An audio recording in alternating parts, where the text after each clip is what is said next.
Hai guys, selamat datang kembali di Republik Rupiah. Dari Senin lagi untuk minggu yang baru. Semoga kalian baik-baik saja dan semoga kalian gak cukup panik kemarin yang ngeliatin kayak pasar yang kegocek atau gimana waktu bangun pagi-pagi ini ngeliat Porto. Kita bakal ngobrolin soal itu hari ini. Kita bakal ngobrolin soal kapan sih kita bisa ekspektasi lagi untuk menerima jumlah investasi uang yang luar biasa banyak, likuiditas yang bener-bener dalam untuk masuk ke pasar kripto, biar kita bisa merasakan lagi yang namanya didorong terbang tinggi. Karena kemarin kan udah sempet, tapi terus ternyata masih ada koreksinya lagi gara-gara orang pada TP atau kemarin yang pada ya udah merasa bahwa itu udah cukup penderitaannya, akhirnya mereka pas ada kenaikan dikit ya udah diambil daripada semakin turun dalam. Jadi kapan sih kita bisa ekspektasi itu? Hari ini kita bakal jawab pertanyaan tentang kapannya. Semoga bisa jadi pandangan yang menarik buat kalian terkait perspektif. Apakah kalian harus TP sekarang atau harus cut loss atau kalian harus masuk entry atau sebagainya. Silahkan tonton sampai akhir untuk menemukan jawabannya itu. Oke, let's go.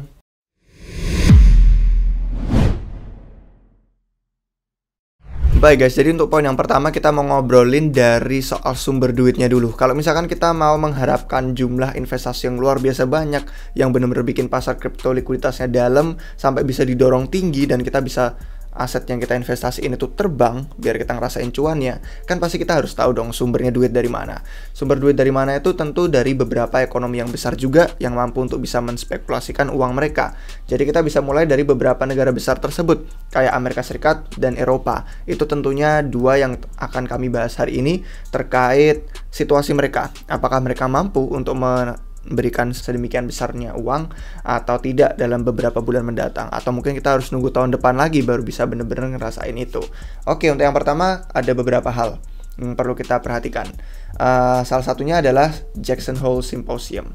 Untuk yang nggak tahu, Jackson Hole Economic Symposium ini sudah dilakukan sejak bertahun-tahun yang lalu. Ini adalah sebuah konferensi yang mempertemukan banyak sekali orang-orang yang terlibat di pasar keuangan. Ada partisipan pasar keuangan, ada ekonom, ada bankir-bankir bank sentral, terus ada juga akademisi. Intinya ada sampai ratusan orang yang bergabung, dan kalau kita ngomongin ini dari seluruh dunia, ada sekitar 70 negara yang biasanya partisipasi di dalam Jackson Hole Economic Symposium ini. Dan mereka bakal ngomongin apa? Mereka bakal ngomongin soal outlook ekonomi seperti apa, pandangannya ke masa depan gimana, dan dunia saat ini itu seperti apa.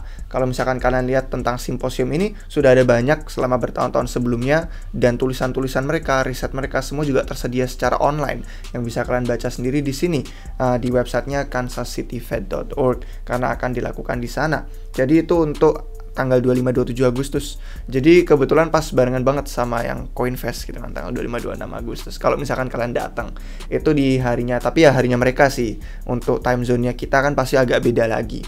Itu yang pertama, mereka bakal berkumpul, mereka bakal ngomongin soal outlook ekonomi, dan tentunya dengan mereka ngomongin outlook ekonomi ini, salah satu partisipannya kalau dari Amerika Serikat tidak lain tidak bukan adalah si Jerome Powell sendiri dari si Fed. Jadi si Jerome Powell-nya Fed sendiri akan berbicara di tanggal 26 Agustusnya di Jackson Hole Conference tadi.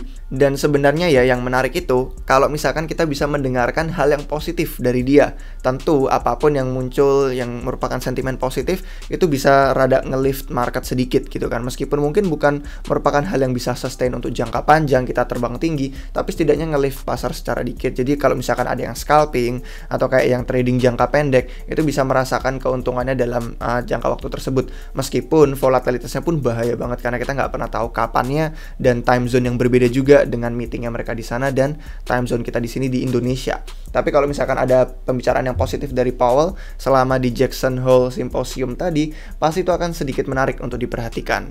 Nah, terus hal yang kedua kita perlu lihat itu adalah PDB ya. Kemarin kan kita lihat kalau misalkan di White House itu mereka ngomongnya definisi resesi itu kalau misalkan udah ada salah satunya adalah pertumbuhan PDB yang negatif selama 2 kuartal berturut-turut. Dan ini udah bener, PDB-nya negatif selama 2 kuartal berturut-turut. Bahkan kemarin saat pandemi aja tidak begitu masalah, 2020-2021, tapi kemudian pas kuartal pertama tahun ini, kuartal kedua tahun ini, mereka benar-benar negatif seperti yang bisa kalian lihat di sini.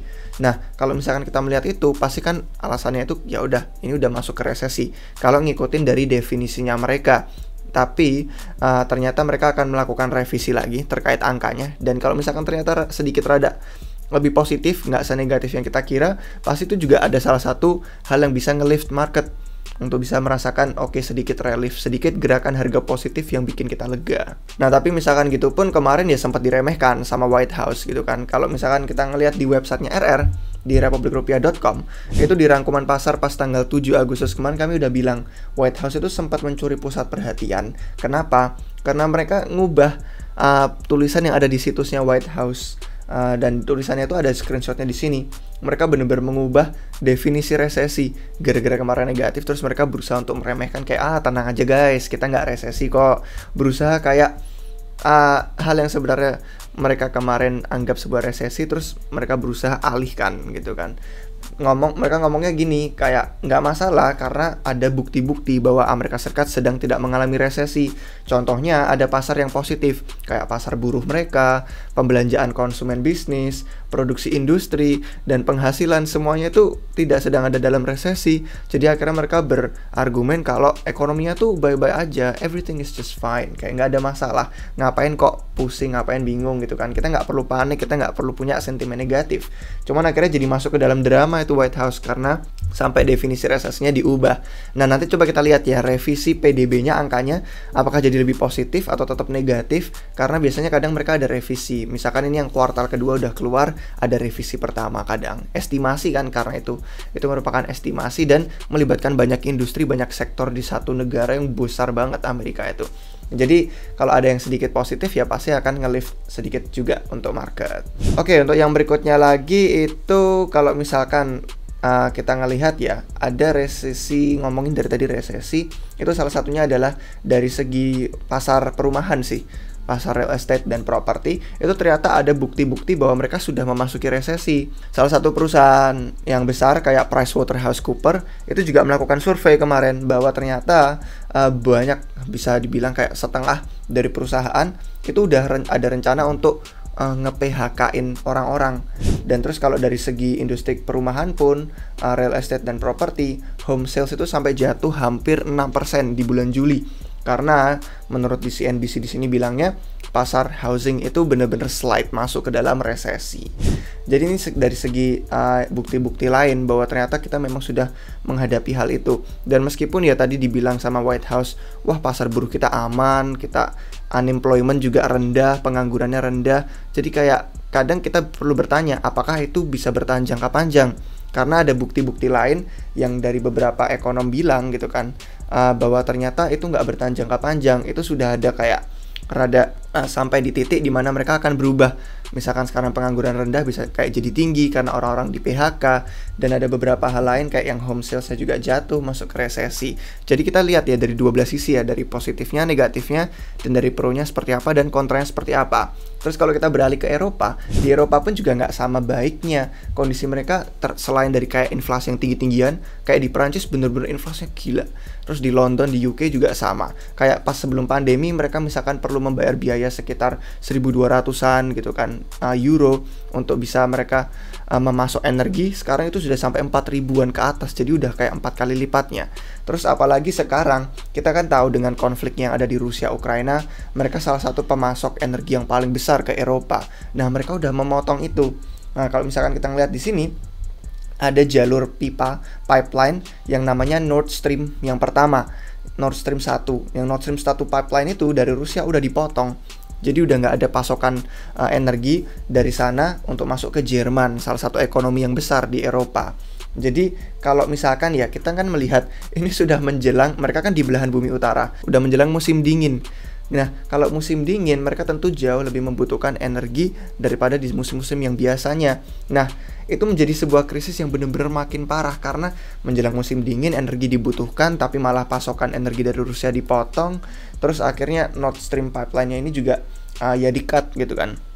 Dan ditambah sama inflasi, ditambah dari kemarin yang memang supply energinya udah dikit, inflasinya jadi bener-bener naik besar, harga-harga jadi terbang tinggi. Gimana tuh rasanya menjadi masyarakat atau warga negara di sana? Kalau untuk Amerika Serikat mah mereka bisa dibilang kayak swasembada. Di Twitter kami udah kami bagikan, swasembada itu artinya Amerika Serikat tuh lebih mampu untuk mencukupi kebutuhan energinya, tidak begitu bergantung pada suplai pasokan gas dari Rusia kayak si Uni Eropa. Jadi dengan pipeline Nord Stream yang satu ini dipotong, itu bisa menjadi satu kekhawatiran utama nanti menjelang musim dingin, semakin kita dekat. Nah, terus semakin banyak juga kekhawatiran yang akhirnya muncul di kepala orang-orang di sana. Warga Eropa jadi berpikir ada banyak banget berita-berita buruk yang mereka rasa resesi itu sudah semakin dalam gitu loh. Antara ada yang udah percaya udah terjadi, ada yang percaya masih akan terjadi, ada yang percaya sudah di depan mata, deket banget. Jadi itu semua kira-kira yang bisa jadi kekhawatiran utama untuk beberapa bulan ke depannya. Dan inflasi di negara berkembang kayak Turki, Argentina sampai di atas 80% ya kalau nggak salah. Kalau misalkan kalian tahu angka pastinya bisa komentar di bawah. Itu inflasi sampai menimbulkan kericuhan sosial di Turki, di Argentina, dan ya memang semakin semua hal-hal ini terjadi, semakin kita tahu bahwa duit-duit yang harusnya bisa masuk ke pasar keuangan, ke aset berisiko, kayak kripto, saham, itu jadi terbatas dengan banyaknya masalah. Nah, kalau misalkan kita mau lihat sentimen yang terbaik, mungkin sentimen terbaik ya cuma dari beberapa pertemuan tadi. Kalau ada sentimen positif, misalkan kayak dari Jerome Powell Fed-nya pas ngomong di Jackson Hole Symposium, atau mungkin revisi angka PDB-nya lebih positif, atau mungkin ada beberapa sentimen lain itu bisa mendorong pasar sedikit naik. Atau ditambah mungkin sentimen kayak The Merge-nya Ethereum. The Merge-nya Ethereum, orang-orang kemudian pada bullish sampai menjelang September kan. Mungkin malah kita bisa menemukan timing di mana September tuh jadi salah satu puncak untuk kita bisa ngerasain market rada naik dikit. Tapi kemudian setelah itu bener-bener kena wreck, hancur karena perlu koreksi lagi sampai kita menyentuh bottom dari market yang bener-bener low setelahnya. Itu satu argumen. Tapi argumen yang lain adalah kita nggak akan merasakan itu, kita nggak akan merasakan rally harga selama bear market karena kita bisa melihat data-datanya itu kurang bagus dari ekonominya. Jadi itu argumen yang kedua. Nah, untuk argumen yang mana yang menurut kalian kami percayai atau kami pikir akan kemungkinan terjadi, itu sebenarnya kami bagikan di dashboard membernya RR. Jadi kalau misalkan kalian masuk, itu ada informasi lebih lengkap yang kami bagikan. Kayak di sini kami bagikan pandangan makro.